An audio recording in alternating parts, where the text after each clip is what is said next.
Good morning, guys. Welcome to this Thursday, July 10th. And market's holding on. So it's the same old, I guess, going into today's trading. We are holding the range and slowly grinding higher, at least trying to. I can't help but thinking that waiting for someone to knock this down, but so far there's no real dynamic out there. This time of the year, you usually see a lot of weakness and weakness across the board. But so far, the market has been resilient, most likely because we had these the big bills and uh, the Middle East situation resolved. A bunch of stuff which has been different from other years, put it that way. Now, the news with this morning is pretty anemic again. So we're looking at jobless claims at 8:30, nat gas report at 10:30, and that's about it. That's about it. 30-year auction. We have a 30-year bond auction at 1. That counts as well. So that's about it. So jobless claims at 8:30, 30-year bond auction at 1. Other than that, we are in the summer doldrums, and this news is very light. This week is very light on news, and we just have to kind of keep trading what we see, and the market is still stubbornly trying to take this higher. The fact that it's trading higher on light volume like that always gets me worried because it's so easy. You know how it is. It keeps grinding higher, and then you have one trading day, they run it right back down here to like 6,100 or something, you know. So it's elevator down, grind to the upside.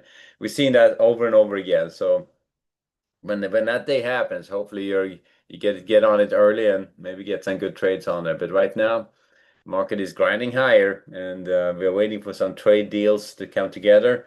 And I think that happens. We'll see more positive reactions in the market. If not, we may see some weakness, right? We also going to have the earnings coming out here in no time, and that's going to be a few weeks of earnings reporting. Also could cause the market to swing back and forth, kind of with a bit of volatility. I'm going to start off this from the long side of the market until we see the weakness start kicking in. It's going to stay on the long side of this. So looking to buy weakness again. At this point against the 6300s, 6285s, 6275s, 65s, down to the 60s. So that's kind of where I'm going to stop it right now. So 60s is going to be right there. It's going to be right below that little attractor area. See that on the F1? The lower end of this whole range is still down at the 62.25, but we are right up here on the upper edge of this, kind of pushing the upper edges. The closest attractor right now is 62.70. And so if they run down into the 70s and start taking out the 65s and the 60s, at that point we definitely is going to start looking at maybe a little bit bigger move to the downside. But unless they take out the 25s, we are still going to be in a range bound scenario, technically looking to buy weakness. And I would keep favoring long side until I see the capital flow really start changing. Even if it goes back range bound, I would favor the long side because you do want to trade with capital, and that's what the F1 is telling us. So slowly grinding to the upside, and we are right back up here against these upper areas. On the way up here, looking for short setups against the 63.15s, the 25s, up to the 35s for rotations and back down again. So we are pretty much in state 3, going back and forth, just testing the edges. And if you in the bigger picture, watch that the 62, sorry, 62, 60, 60 and 65s to 70. And these two support areas, if they come out, I would be looking at taking off the long bias, going back range band, maybe even start thinking about further retracement. But early on, looking to buy weakness. And it could certainly run it down here. The closest attractor is the high volume area you see there, and this is the lower end of that range. So if they start taking out the 45s, 35s, 25s, and start challenging in that area, and I think you'll get a real good sense of that. If they're down here challenging the 45s, I would just stay on the short side of this to see how far they can take it. It doesn't mean that we're not trying to buy weakness. all the way down here to that 25 level. But if they're taking out this area where they've been trading quite a bit, defending it quite well, I think we have a good shot at testing that 25 edge. And that could be a nice short trade, even if you're looking at buying against support areas at the 50s, at the 45s and 35s and 25s. When the market is moving lower, I mean, you're just looking for buying opportunities against these levels. You're doing that with a bit of caution, and you're looking for a decent setup. Now, the early weakness rundown, usually you get, if that happens, usually you can be more aggressive on the short side, and if you're wrong, you'll be wrong right away. You know, it's just if they run it lower and then fake you out, then you'll be shaken out of that trade real quick. So starting off range bound biases to the upside still. You're looking to buy weakness. 6300s, 62, 85s. The last one would be the 75s to get long against. If they start taking, if they're down here at the 65s and 60s, that's the last one well, this is the last one I would look to buy against aggressively. Below that, I think we are looking at some more weakness than I would like. So early morning weakness is not a flat out sell off, as you know. So it's if it starts selling off and it just keeps going, that's not early morning weakness. Early morning weakness is running up, they're running down this early the overnight strength, trying to shake out weak long positions, and then basically you'll find support somewhere down here. And if you go below that 6260s, then I think we are past that point of early weakness and looking at a little bit more selling building up. So that's how we get started. So watch that the area, the 6270s, and they start trading below that, and test the 65 and 60s. That's the last one to get long against for rotations back up. Below that one, we're still buying, but not aggressively down to the 25s, and below 25s, bets are off. We are coming apart at that point. On the way up, as I said, looking for short setups against the 6315s, the 25s, and up to the 35s for rotations back down. And a bit of cautions, but at this point, we can probably be a little bit more aggressive. We're not in that stage one any longer, so we can definitely look for short setups against these areas for rotations down. Market has been stubbornly grinding higher, so we'll stay on that long side for now at least and see how far they can take it. Volume so far, 120,000 on the micros. Wow, 87,000 on the ES. So that is pretty light volume. And you know how it is. Light volume runs, they get easily reversed. Looking at the Nasdaq and the bond market, it's been just trading in a range. And right now at around 114, they are pretty much right smack in the middle of a range. So real quick on that one. Not going to spend a ton of time on the bonds. It's been range bound. It's staying range bound. If it starts moving, we can maybe do a bit more fancy about it. But we are smacking this range, coming to balance, going back and forth there. And we were for a while there. I thought we can take this higher, but at this point, we're just back in this lower range again. So stay range bound. Look to buy weakness in the bigger picture down to the 11, 15, 16s up to the 112s. Looking for short setups up to the 115s up to the 115, 16s for rotations back down again. So that it's just the same analysis over and over again. But we're waiting for a piece of news or something to drive the bond market in a directional move. So far, they're pretty much just coming to balance and going sideways. So the way you trade that, guess what? Just range bound trading. And what I do, just look for 3 levels up, 3 levels down, and anything more than that, you may have a directional move going. So in other words, looking to buy against 30, 114, 113, 30 to 114s, 1325s, 1320s for rotations back up, maybe include the 1316s. Looking for short setups against the 1407s, 13s, 22s, maybe up to the 27, 28s for rotations back down. So here you have your range. Let's just go back and forth and fade the edges. In the shorter, in the near term, just the closest edge is 8 and 12, 13, as well as 28 to 30 and the 26s, 25, 26s. Probably the ones initially you want to be aggressive about. So range bound trading on the bonds. Nasdaq has some interesting action. The AI trade, some quantum stocks and stuff are moving pretty well. I saw some of the gene technology stocks, as CRISPR and those guys, starting to move as well. So I mean, the question is if it's broadening out. That's the big question on the stock market, but it's definitely moving higher, and there's some buying interest. And at this point, you can see we are ready to make new highs again on the Nasdaq, and it's a lot of buying interest. Microsoft is about 500 new highs. Nvidia's doing new highs. So my market is in a good mood going into the earnings seasons for sure. And there's a lot of tailwinds, and I keep going back to it a little bit, but there's a lot of tailwinds in the economy right now. Starting off, range bound with a bias to the upside. Capital flow is pointed higher. The exchange members charge, I would say, is leaning towards the long side to get started. So we're looking to buy weakness, 23,000s, 980s, 950s. I think that 9 to 920s. Maybe give it down here to these two support areas at the 870s and 850s as well. But I would not lower than 850. So they start trading below 850s. Then we're down into this attractor area, that mode right there. This is 830. You can see how that global crosshair is moving. So these three levels down here are right here. That's your high volume area on the F1 here. They take that out. I think we may see some more weakness.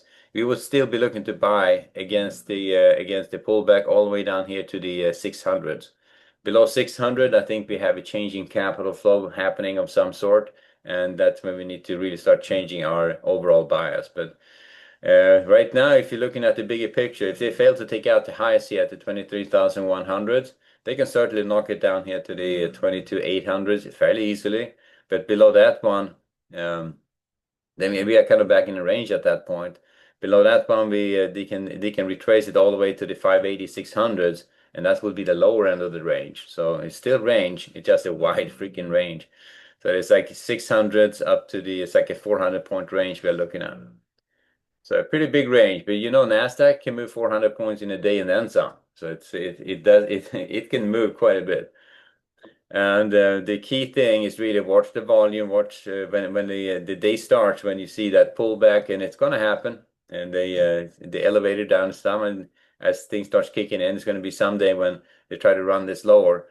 At that point, it'll look like a normal day, but then the algos and whatnot, institutional selling kicks in, and you see them start taking out some key support areas, and that's going to be your tell that things are not as they should. But at this point, looking to buy weakness, 2300s, 23,000s, the 922, 980, and 950, 920s, and the last two ones going to be the 870s and 850s. Maybe include the 820s, but these three support areas, they come out. I think that's when we take out that midpoint, that lower attractor, and maybe heading down towards that lower 600s. So, and on the way up, looking for short against the 60s, 23,060s, and the 100s. We are in stage, I think we are in stage 3 right now on the profile. This probe here is it's not the breakout and move out of the middle. This is just testing running the edges. But we are looking for a potential move out of the middle again. See if they can take this higher. See how it goes. But that's how we get started. So we're going to be a little bit less aggressive on the short side, but it's still looking for shorts against that 60s and the 23,100s rotations back down.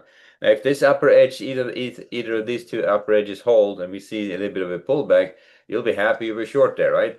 So, but there is no substitute for a good setup. So you want to have ideal level setup trigger. All those four needs to line up, and then if you do it, then you have at least an opportunity for a trade.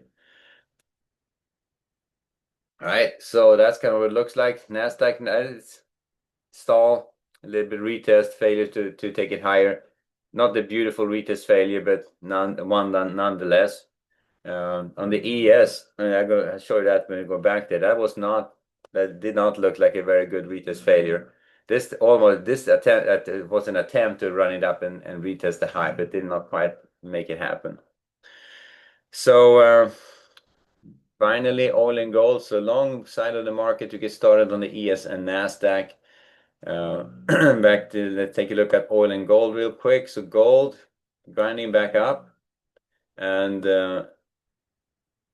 there's my gold. Where's my gold? There's my gold. And you can see how this thing is heading back to the attractor area at the 33,043 to 44s. And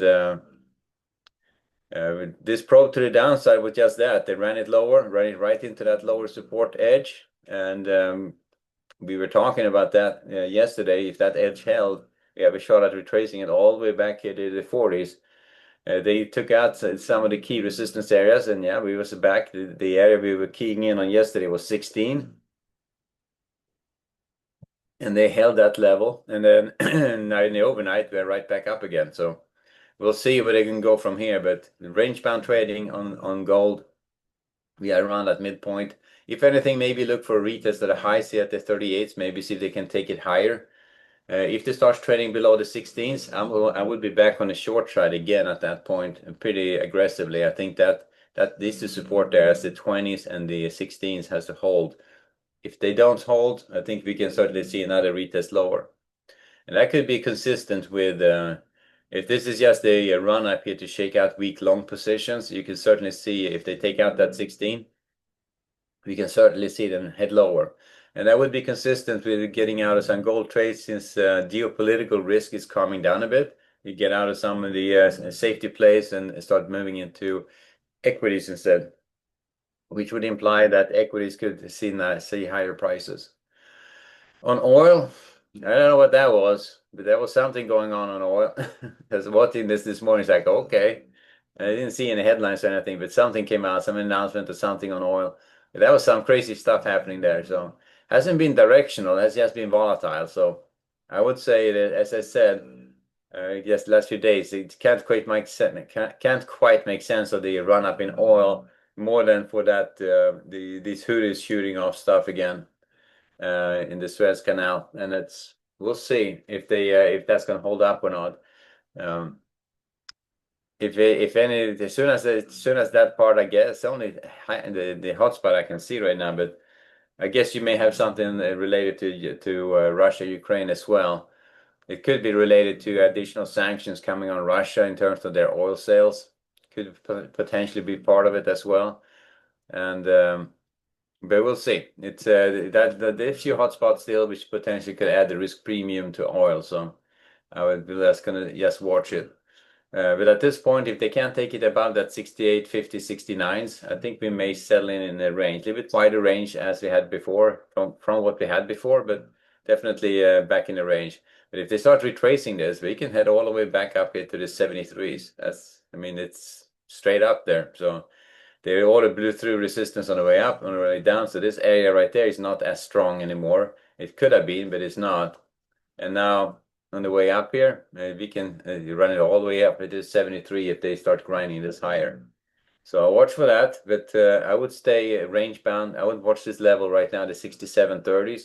So if that comes out, I would take off the long bias and go back range bound. If they hold above it, I would probably stay with a slight bias to the upside to see if you can retest these 68.50s, maybe 68.90 to 69s, and see if they can take that out. So that's kind of where we started on oil. Slight bias to the upside. Let's see if they can retest these highs. But watch that lower edge. To take out that 67.30s, I would be on the short side looking for retracement back in that lower range again. All right, so that's kind of the strategy for oil and gold. Back to the ES. And as I'm going to say, on the Nasdaq, we had this was a decent retest fade, at least a better one. On the ES, this was straight up, and this is pretty much straight down, right? So it's like this is a V top, and very difficult to trade. Because I can make a case for a V top all over the place here. It's just a matter of you won't see them until after the fact. So trading them is notoriously difficult, and the best shot you have is if you're at an edge to do something, but it's still not a very high probability trade when you do it that way. You do want to have a decent retest failure. In other words, an attempt to take this higher again, failing to take it out. Nasdaq didn't quite make it pretty in that sense. So, but that's the difficulty with trading retest failures. You want to have little bit more certainty. V tops, V bottoms. Yes, notoriously hard. I do trade those sometimes, and that would be pretty much you run into resistance area, you just step in front of it. And sometimes it works out great, and you have great trade locations. Sometimes you just get flat out run over. So you learn every time you do it, you kind of ask yourself, all right, why did I do that? But sometimes you just can't help yourself. Psychology goes back to your psychology. All right, guys, so that's how we get started. So long side of the market with the ES and Nasdaq to get started. Range-bound bond, gold with a slight bias to the upside, oil with a slight bias to the upside, just to get started to see how far they can take it. All right, so that's how we get started. I'll wrap it there for now. So good trading, and I'll see you back at 11:30 for the next update. All right, guys, later.